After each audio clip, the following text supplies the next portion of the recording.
Fundamentalmente, a arquitetura é o abrigo do homem.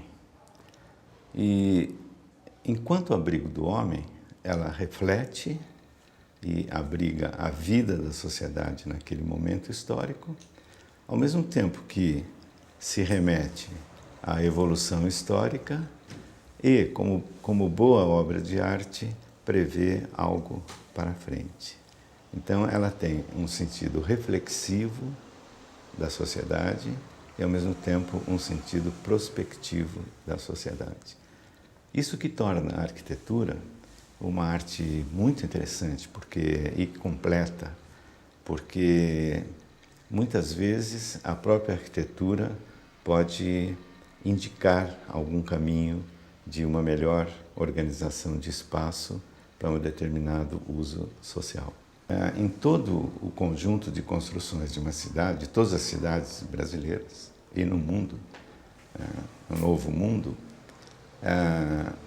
o número de projetos de arquitetura é pequeno, porque a maior parte da cidade é construída pelo negócio imobiliário, pelo empreendedor imobiliário, diretamente com as firmas de engenharia de construção, e o trabalho do arquiteto não está presente na maioria da cidade.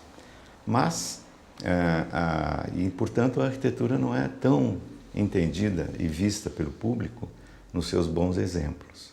Mas, de outro lado, podemos também ver que alguns edifícios públicos, feitos por grandes arquitetos, são notados e notáveis em termos de assimilação pelo público. E o que caracteriza um bom projeto de arquitetura? Porque existe projeto para tudo, né? Prédio, escola, estádio de futebol, igreja, residência, quer dizer, é possível ter projeto arquitetônico para qualquer abrigo da humanidade. O que distingue um bom projeto? Bom, isso os arquitetos estão preparados para fazer, porque o curso é muito abrangente e o sujeito que ganha o grau de arquiteto, ele está bastante preparado em todos os níveis do conhecimento para fazer uma boa arquitetura. E isso que distingue essa arquitetura pequena das cidades com relação ao conjunto das construções, né?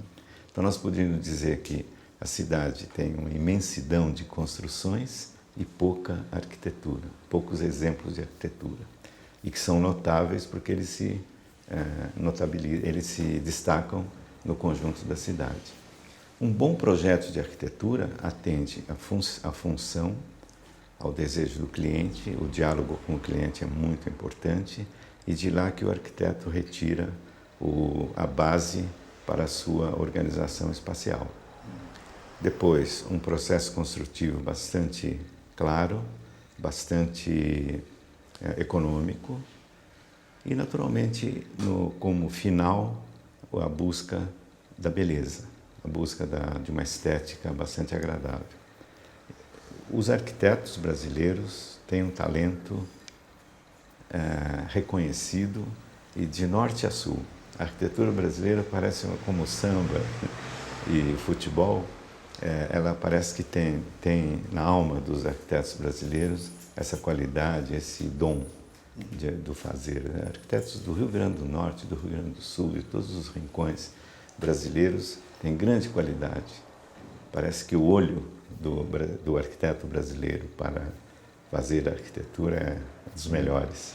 Hoje em dia, um projeto numa cidade do tamanho de São Paulo, ele muitas vezes precisa ter uma escala imensa. Um exemplo claro disso é o Fórum Trabalhista que você fez, onde passam mais de 20 mil pessoas por dia. Como é possível conciliar escala, verticalização radical, como do Fórum, com essas premissas da boa arquitetura, do espaço de convívio? Bom, toda a produção da arquitetura moderna foi feita desde os pioneiros, 1920, 36 e até hoje, a contemporaneidade, até a década de 60, quando Brasília foi construída, foi realizada no período em que as cidades brasileiras eram províncias. E, portanto, eles tinham aquele caráter provinciano. Não existia ainda a verticalização e o grande número e tal. Hoje, na evolução a evolução da arquitetura é diretamente ligada, como eu já falei, à evolução da sociedade. Hoje nós nos defrontamos, e especialmente São Paulo, que é o maior exemplo aqui no Brasil, de uma escala metropolitana.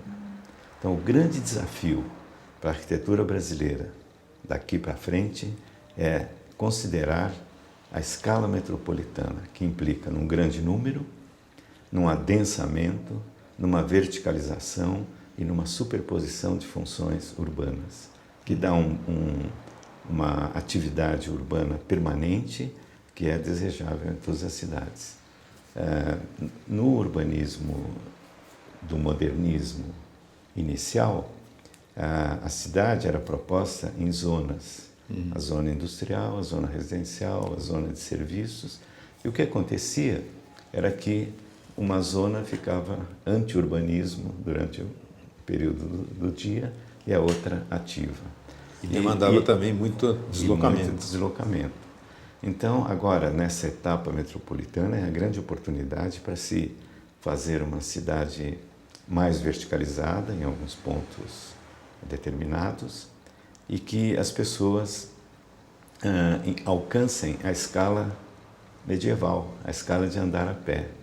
Então, o ideal seria, para a escala metropolitana, não simplesmente verticalizar, que aí você vai ocupando o território, vai criando ilhas de calor e vai criando um deserto urbano, mas sim verticalizar com sabedoria. Alguns pontos, então eu vejo, por exemplo, uma cidade do futuro, o futuro das cidades e da arquitetura, primeiro a interpenetração da arquitetura e do urbanismo. Essa é uma característica do futuro do desenho do objeto arquitetônico. Ele certamente há de considerar a cidade como fazendo parte da sua espacialidade. Ou seja, quer dizer, até mesmo a separação entre o público e o privado vai diminuir. Exatamente. Quer dizer, você pode ter uma praça privada zonas que é pública. Desculpa. Né? Tipo o que acontece no Fórum Trabalhista. Exatamente. Criando zonas de convívio e escalas intermediárias entre a escala gregária da cidade e a escala coloquial da casa.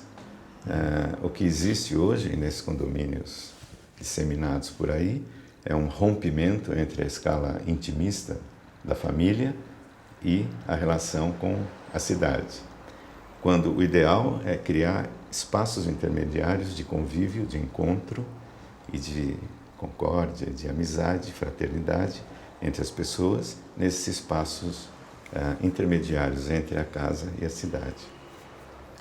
E dentro desse caminho de verticalização, uma proposta pode surgir muito clara, em que as grandes concentrações urbanas sejam um conjunto de pequenas feudos medievais, entre aspas. Quer dizer, seriam cidades de, no máximo, 50, 100 mil habitantes, como no interior, uma cidade média do interior, resolvidas num raio de 2,5 quilômetros, de tal forma que todas as atividades da semana seriam feitas a pé.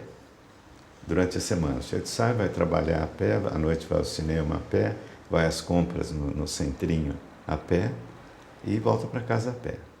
O carro é usado ou para se deslocar para um outro núcleo ou, no fim de semana, para a praia e para o campo. Então, isso é bastante possível. E esses núcleos teriam grande verticalidade. E seria um urbanismo vertical mesmo. Eu acho que o melhor é ir para cima. Porque para baixo é só em grandes necessidades. No caso de Toronto, é muito frio, vai lá embaixo. Mas aqui não há razão disso. Então, teríamos escolas, creches, né, num urbanismo aéreo mesmo. Propostas muito avançadas que nas utopias na década de 50, 60 estavam presentes no ideário da arquitetura mundial. E chegou a hora, porque a realidade dá suporte, a realidade metropolitana e do grande número, dá suporte a novos projetos e uma nova visão urbanística.